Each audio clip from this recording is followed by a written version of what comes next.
Hey everyone! Last week, we looked at this aggressive invade strategy centered on killing the enemy jungler before they could gank. Today, we'll be looking at and more deeply analyzing another example of this route from Griffin Trazan, widely considered the best jungler in Korea. Let's jump in. So here we join with Trazan on Camille, starting out at red. And right away he sees two things that let him know the enemy Olaf started blue. First, his Jax is at the enemy red checking and doesn't see anyone. But your top laner probably won't do this for you, so Trazan could also just watch for a leash. And he doesn't see the enemy bot in lane, indicating that they're likely leashing the blue buff. So this lets Trazan know that if he wants to invade Olaf at a buff, he needs to head for red, which we see him doing here. So as Trazan makes his way over here, he has two real options to consider. One is to wait in one of these two brushes for the enemy jungler to come by, and then try to jump on them and kill them when that happens, and the other is to just go straight onto that red buff and steal it away. And we're going to see him go straight onto the red buff to steal it away. And one of the big reasons there is that Olaf is a champion who really likes to fully farm out and clear a lot of camps. So it's going to take him a while. He's likely going to do blue, then he'll likely do Gromp, then he'll do wolves, then he'll head up to the top side probably. So waiting for him after doing just one camp isn't really feasible. Now if he were against someone who's more likely to do just blue and then run up, or blue wolves then run up, he might want to just wait in this brush and look for the kill instead. So Trazan goes ahead and clears out the red, then once again, knowing that Olaf is a full slow clearer, goes for Krugs as well. And this is a potentially very risky play depending on the jungle matchup. If you're immobile or against someone who is very mobile, strong, etc., this could be a big int. So only do this if you're on a very strong mobile early game champion like Camille here, or you know for sure that the enemy jungler won't interfere. Anyway, as Trazan is clearing out the Krugs, the enemy Sion walks over to him, which he manages easily with a nice sidestep. Now, what's important here is to understand that Sion walking over very likely means that Camille was spotted on a ward in the enemy jungle. But why is that important? What do you think? Take a second.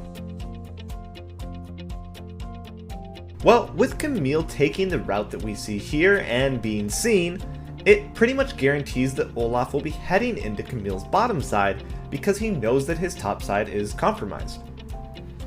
With this knowledge in hand, Trazan quickly kills off the Rift Scuttler to heal up before heading down to the bottom side, leaving his entire top side jungle alive. And why do we think it is that Trazan would just leave all of these camps up, and even this that he could almost certainly steal, knowing that Olaf was going to be over here, leaving all of that behind just to rush down here where Olaf is going to clear this very quickly, and the only camp left up will be the Krugs, and again he's leaving 3 camps and 1 camp that he could easily steal just to go down there? So why do we think that is? What is it that's really pulling him down there? Well, it's his excellent map vision and awareness. By looking down the bot lane, he can see that his bot lane is shoved under tower against very strong CC, someone who can tank and dive well, and he knows that this is going to be happening very soon, and that his bot lane is going to get destroyed if he doesn't head down as well. So this is him having excellent awareness and going down there to help prevent this play and protect his lane. Let's see what happens. So Trazan heads straight for the bottom lane and, sure enough, arrives to find the red team very aggressively positioned and looking for kills. And he's able to push them back and discourage their aggression fairly easily.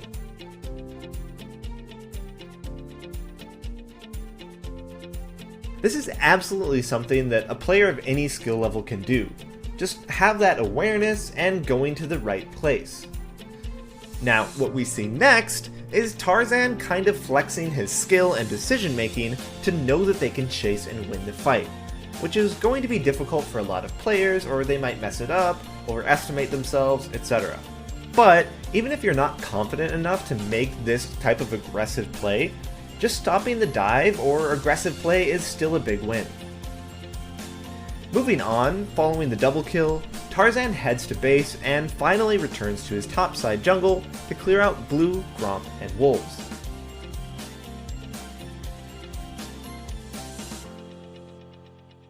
Now, at this point, I just want to talk about how powerful this strategy is in terms of tracking the enemy jungler.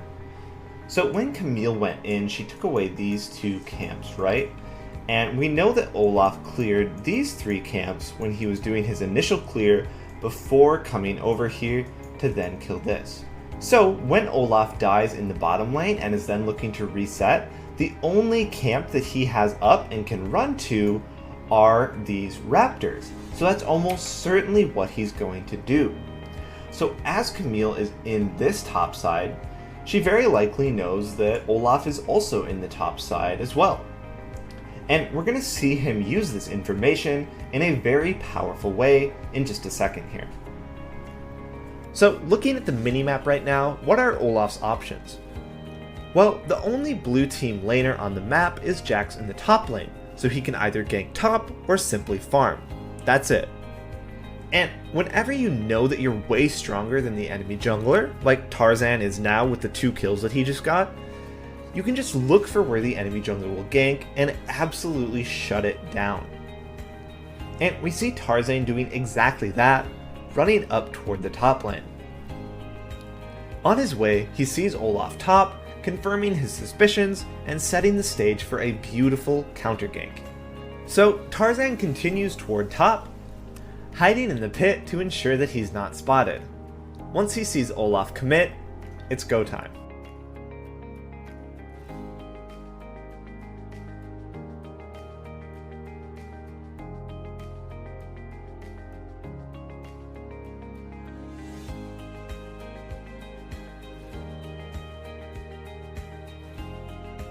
Beautiful. Once again, Trazan read the map perfectly to know exactly what Olaf would do and absolutely destroy him and his team. After the gank top, we see Trazan heading down toward mid and even just walking straight into the mid lane for a quick skirmish with Ori before heading to bot river.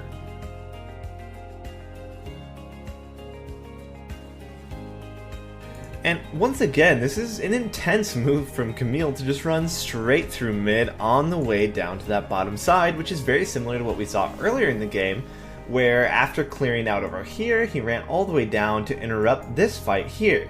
And we can see so clearly that his attention is on, after getting ahead, just interrupting Olaf and preventing him from doing anything. Because now he knows that Olaf has cleared these 2 camps before running into that gank topside, and will naturally be heading back down to bottom where his only camps are once he respawns. So Trazan is just continuing to put on the pressure by heading down here to once again prevent Olaf from accomplishing anything and continuing to assert his dominance onto this game. So Trazan goes ahead and takes Scuttle to heal up and just hovers near bottom, eventually seeing Olaf and once again preventing him from doing anything positive. But a fight does break out in the bot lane, allowing Camille to pick up a kill easily onto the enemy Jinx.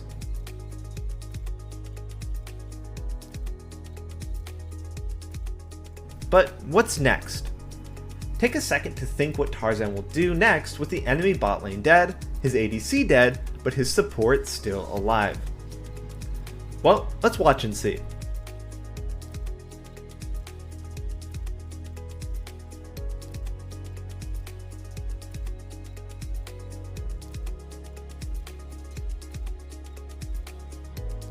So Trazan knew that Olaf's blue was coming up based on the game time because that's where he started, so he moved into position.